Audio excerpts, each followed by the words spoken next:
ഡാനിലേക്ക്. Dan ഈ 30 ലക്ഷം രൂപ നഷ്ടപ്പെട്ടു എന്ന് പറയുകയും അത് പോലീസിൽ പരാതി കൊടുക്കുകയും പോലീസ് പരസ്പരം കൂട്ടിച്ചേർക്കാൻ കഴിയാത്ത അഭിപ്രായങ്ങൾ ഉള്ളതുകൊണ്ട് ആ പരാതി എടുക്കാതിരിക്കുകയും ചെയ്തു. ഈ പരാതിയുമായി ബന്ധപ്പെട്ട് കൂടി പോലീസ് അതുകൂടി കൂട്ടിച്ചേർത്ത് വായിക്കപ്പെടുന്നുണ്ടോ? ഇത് ഈ 30 ലക്ഷം രൂപ നഷ്ടപ്പെട്ട പരാതി ഇതിനകത്തൊരു നിർണായക കാര്യമായി മാറുന്നുണ്ടോ?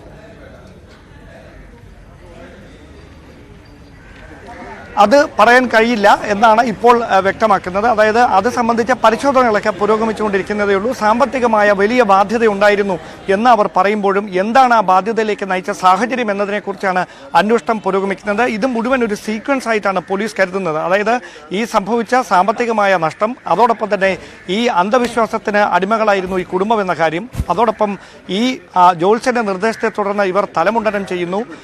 ഈ മരണാനന്തര ചടങ്ങുകൾ ഇന്നലെ 16-ാം ദിവസവുമായിരുന്നു. അതുമായി ബന്ധപ്പെട്ട ചടങ്ങുകൾ ആ വീട്ടിൽ നടക്കുന്നു.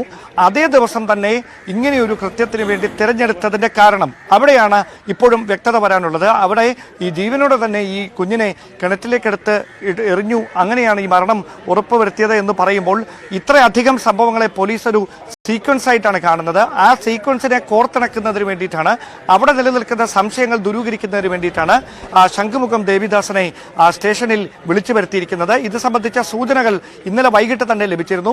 സ്പെഷ്യൽ ബ്രാഞ്ച് ഉദ്യോഗസ്ഥരുടെ നേതൃത്വത്തിലായിരുന്നു ഇതുമായി ബന്ധപ്പെട്ട ആദ്യഘട്ട പരിശോധനകൾ ഇന്നലെ നടന്നത്. അപ്പോൾ ഈ കുടുംബത്തുമായി ബന്ധപ്പെട്ട് മുൻവൈരാഗ്യമെന്ന ഹരികുമാർ ചൂണ്ടിക്കാണിച്ച വിഷയത്തിന് അപ്പുറമുള്ള ചില സംശയങ്ങൾ ഉണ്ട് എന്ന് ബലപ്പെടുത്തുന്ന തരത്തിലുള്ള തെളിവുകൾ ഈ വീടിനുള്ളിൽ നടത്തിയ പരിശോധനയിൽ കണ്ടെത്തുകയും ചെയ്തിരുന്നു.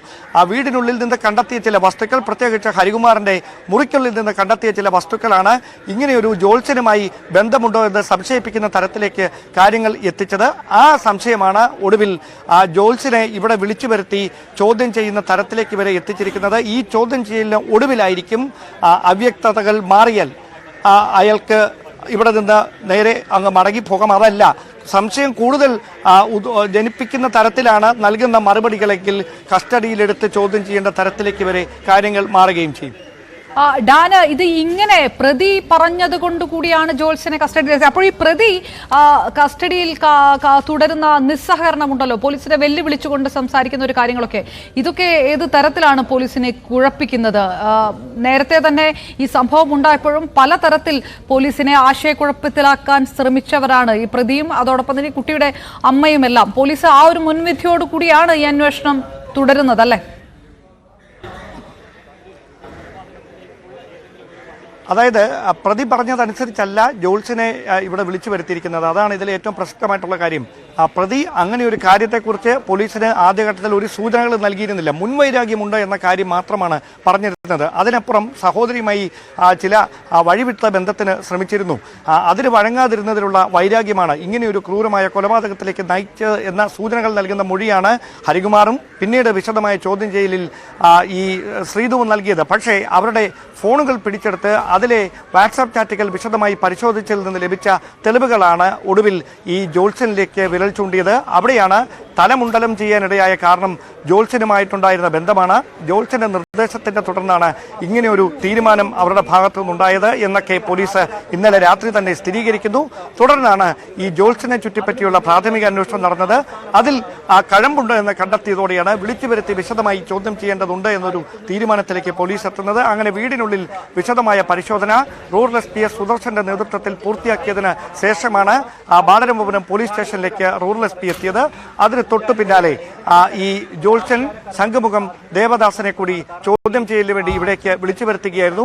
അവിടെ അസ്വാഭാവികതകളൊന്നും അദ്ദേഹത്തിന്റെ ഉത്തരങ്ങളിൽ ഇല്ല എങ്കിൽ വിട്ടയക്കും. അതിനപ്പുറത്തേക്ക് കൂടുതൽ സംശയങ്ങൾ ദൂരീകരിക്കേണ്ടതുണ്ടെങ്കിൽ വിശദമായ ചോദ്യം ചെയ്യൽ അനിവാര്യമായി വരും. അവിടെയാണ് കസ്റ്റഡിയിലെടുത്ത് ചോദ്യം ചെയ്യണമോ അതോ അതല്ലാതെ കാര്യങ്ങൾ ചോദിച്ചറിഞ്ഞാൽ മതിയോ എന്ന കാര്യത്തിലൊക്കെ പോലീസിന്റെ ഭാഗത്തു നിന്നൊരു വ്യക്തത കൈവരികയുള്ളൂ. വൈകാതെ ഇക്കാര്യത്തിൽ ഒരു ഏകദേശ ധാരണയാകുമെന്നാണ് മനസ്സിലാക്കാൻ കഴിയുന്നത്. റൈറ്റ്, ഡാൻ കുര്യൻ വിവരങ്ങൾ നൽകുമ്പോൾ ഈ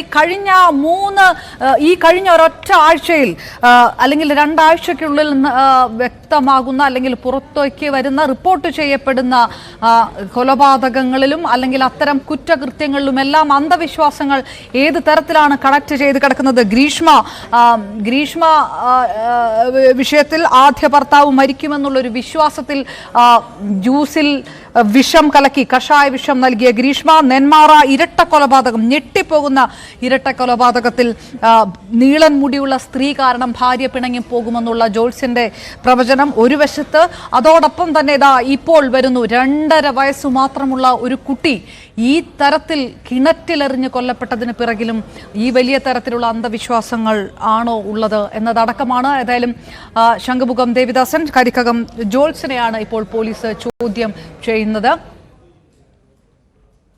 മറ്റു വാർത്തകൾക്ക് വരാം ഇടവേളയ്ക്ക് ശേഷം.